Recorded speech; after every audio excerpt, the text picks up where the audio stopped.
human. But they look just like you. I mean, there's so many Arab Jews. It's incredible. Yeah. Like yourself.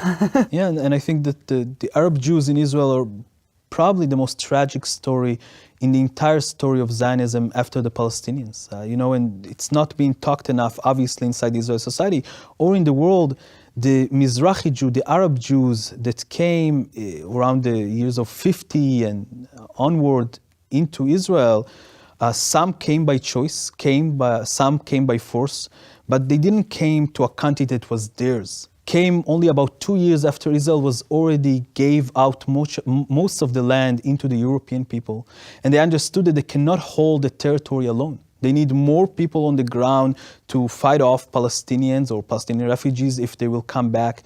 And then they went off and brought most of the Arab Jews and put them in the most terrible places in Israel, on the borders with Egypt or Jordan or Lebanon and Syria.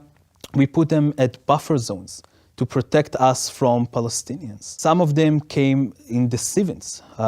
The Zionist organization sends delegations into these Arab countries and called the Jews there to come into Israel, the Jewish homeland. Many of them didn't want to. Many of them, like in Iraq or Egypt, had a good life, or in Morocco, and wanted to stay. They didn't know what will be the destiny of this new country that understood that there's very much likely that a lot of wars will go on there.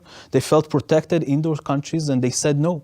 And the Zionist organization sent another delegations into some of these countries of people disguised as Arabs from those countries that terrorized those people to try to force them to come into Israel. They were born synagogues. We have testimonies today that talks about how they ran after people in the street and beat them down as so-called Arabs from Morocco, from Egypt or Iraq, trying to scare them. And immediately after that, more people from the Zionist movement would come and say, you see, the only safe place you have is Israel. You have to come now.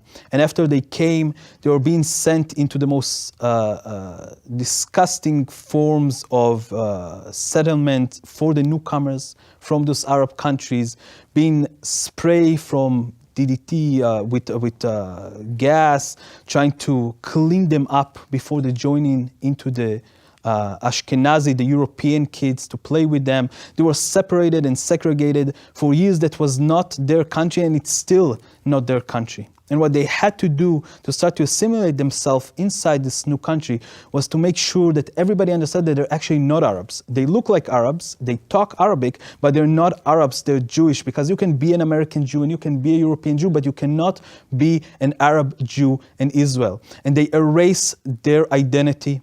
And they starting to form what we know today as the most extreme right in Israel. They are the extreme right because they have to solidify themselves as the most loyal citizens of the states.